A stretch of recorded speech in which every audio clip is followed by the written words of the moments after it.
अगर किसी ने कलैप करने की कोशिश की तो 2.5 किलो के मुंह से इतनी गालियां दूंगा, सबको अपना नाम बुलाएगा गादिया।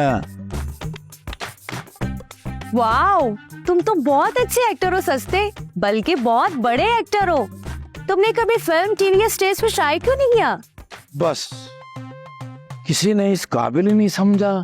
तुम फिक्र ना करो, मैं आ गई हूँ ना। अब देखना, मैं तुम्हारे इस टैलेंट को ना इस ढाबे पे जाया नहीं होने दूंगी।